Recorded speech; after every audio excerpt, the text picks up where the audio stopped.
Ever feel like your research is kind of um, stuck? Like it's this big, amazing discovery, but nobody outside your little world even knows about it. Oh yeah, I've been there. It's easy to get lost in the weeds, and forget to think about the so what? Like, why does this even matter? Right, exactly. But our research can change things, like actually change the world. We've just got to figure out how to show that, especially in our proposals. It's all about the significance, not just the methods. Like, give your research a why, a reason that people outside academia will actually care about. Okay, I like that. So how do we do that? What are some of the keys to making our proposals really stand out and grab people's attention? One thing that's really powerful is to emphasize the broader impact. So it's not just about what you found in your study, but how it connects to the bigger picture, like global issues or debates in your field. So instead of getting lost in the tiny details, I need to zoom out and show how my work fits into the grand scheme of things. Yes, exactly. Like, say you're researching a new type of solar panel. Instead of just focusing on how efficient it is, you could talk about how it could, revolutionize renewable energy and help us create a more sustainable future. Right. That's way more compelling than just my solar panel's 10% more efficient. It makes it feel urgent, like it matters for everyone. Yeah. And it shows reviewers that your work could have ripple effects, like spark new research or even influence policy decisions. So broader impact is all about making your research feel necessary. Like it's a crucial step toward solving big problems and really pushing knowledge forward. That's it. And that brings us to another important point, long-term benefits. Okay, now this is where I get curious. How do we show the lasting impact of our work, especially when so much research focuses on the immediate findings? You got to think like a visionary almost. Imagine you're researching a new program to help kids in underserved communities. Instead of just looking at their grades in the short term, you could talk about how it could lead to higher graduation rates, more kids going to college, and ultimately a fairer society. That's a legacy right there. It's like planting a tiny seed that grows into a whole forest. It's about showing that your research has legs, that it'll keep making positive change even after the study's done. Wow, it really makes you think about your work differently, like about all the ripple effects it could have. But, okay, there's something else here, right? We've got the big picture impact and the long-term vision, but what about the here and now? You're talking about societal relevance. It's where you connect your work to the issues that are, really pressing right now. Like climate change, public health, economic inequality. Exactly. Funders want to see research that tackles these challenges head on. Let's say you're researching artificial intelligence. You could highlight how your findings could help prevent bias in algorithms, which could lead to fairer decisions in things like hiring or loans. Wow, that's a great example of how research could directly improve people's lives. Yeah. It's not just theoretical, it's real and it matters right now. That's the key. You got to make it clear why your research is important today, why it deserves attention and support now. So we've got these three powerful elements: broader impact, long-term benefits, and societal relevance. But how do we actually work them into our proposals in a way that feels, authentic and persuasive? Storytelling. Instead of just listing these things as bullet points, you got to craft a narrative that connects your research question to these bigger ideas. So it's like we're painting a picture of the world we're trying to create with our research. Exactly. You want reviewers to not only understand your research, but to really feel invested in its potential to make a difference. It's like giving them a glimpse into a future where our research has actually changed things for the better. And that's what will make your proposal stand out. This is already making me think about my proposals differently. It's so much more than just the technical details. It's about making a case for the impact, the vision, the potential of your work to change the world. I love that.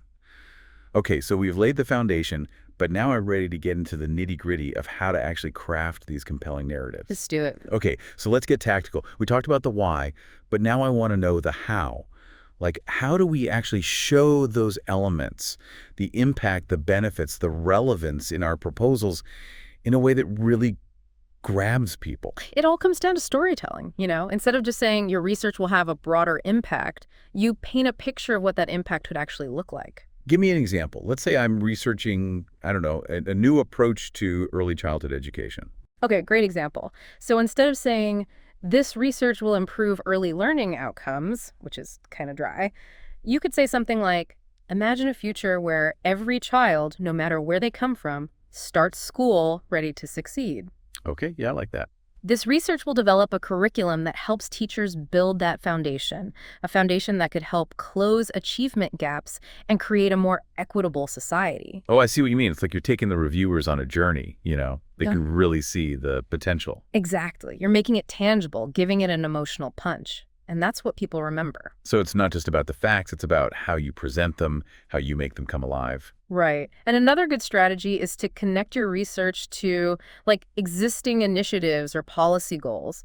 It shows that your work is not only new, but it's also relevant to what's happening right now. So, like, if I'm researching renewable energy, I talk about how it relates to the UN's Sustainable Development Goals. Bingo. You're basically saying, hey, my research supports something you already care about, which makes it instantly more appealing. Right. It's about finding those connections, those points where your research intersects with the things that funders and decision makers are already thinking about. Now, long-term benefits, that can be a little tricky because we're talking about projections, possibilities. It does feel a bit like gazing into a crystal ball. Yeah. You know, how do you make those long-term benefits feel real, something people can believe in? Well, you got to get creative with your data, with your analysis.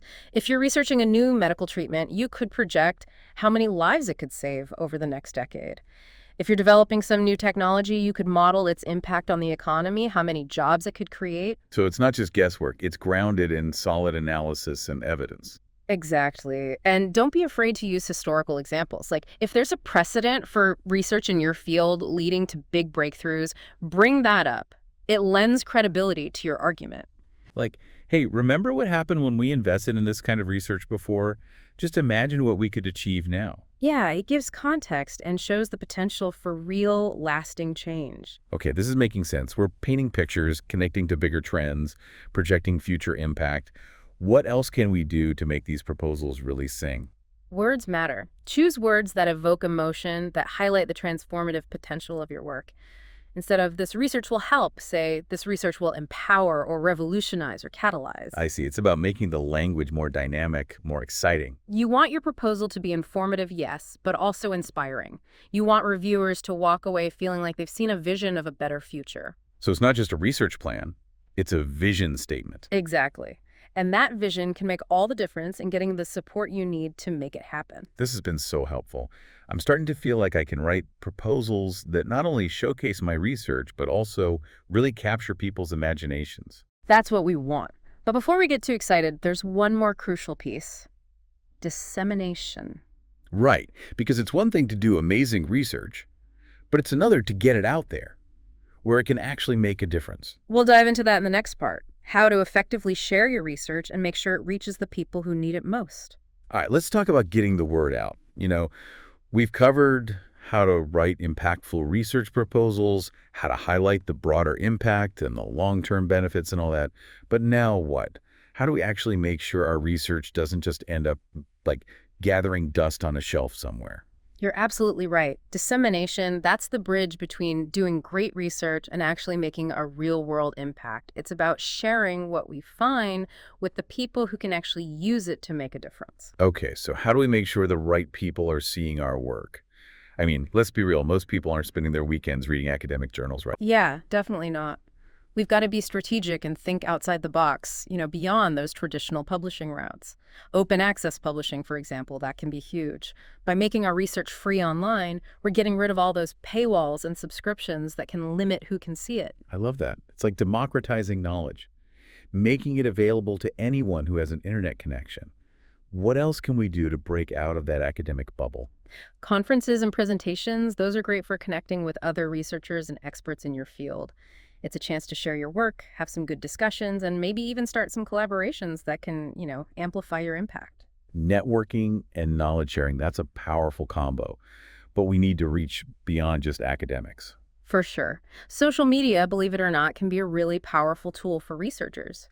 Sharing little snippets of your findings, engaging in discussions, even just promoting your work on platforms like Twitter or LinkedIn can really broaden your audience. It's like having a megaphone to shout about all the amazing things we're doing. Exactly. And don't be afraid to get creative. Infographics, videos, heck, even podcasts like this one, those can all help make complex research more digestible and interesting for a wider audience. I'm all about making research fun and accessible. It shouldn't be this scary, intimidating thing. All right. But we also got to be smart about it, you know? It's not enough to just throw information out there randomly. So how do we target the right audience? Who are we trying to reach? Well, that really depends on your research, what it's about, what kind of impact it could have. Yeah. If it has implications for public policy, you'll want to connect with policymakers, government agencies, advocacy groups. And what if my research is more focused on a specific industry or field? Then think about professional organizations, industry leaders, people actually working in that area. The key is to tailor your approach. You know, think about what your audience needs and what they're interested in. It sounds like we need to be marketing experts as well as researchers. You know, in a way, yes. We have to think like storytellers, communicators, even a little bit like entrepreneurs when it comes to getting our research out there. This is really making me think differently about dissemination. It's not just a chore at the end of a project. It's an ongoing thing that requires, like, planning and effort. Absolutely. And it's important to remember that even the most amazing research won't make a difference if it stays hidden away in academia. So we have to be proactive, creative, and strategic about sharing our findings. Exactly. That's how we make research matter. By taking it beyond the lab, the library, the ivory tower, that's how we can actually change lives, influence policies, and make the world a better place. Wow, this has been an incredible conversation. I feel really inspired, ready to not only do great research, but also to really champion it, get it out there in the world. That's fantastic to hear. Remember, we have a responsibility to make sure all our hard work actually leads to real change. So go out there, share your discoveries, and make your research count. Thank you so much for joining us on this deep dive into the world of impactful research. Remember, everyone has the power to make a difference. Keep exploring, keep innovating, and keep sharing your knowledge with the world.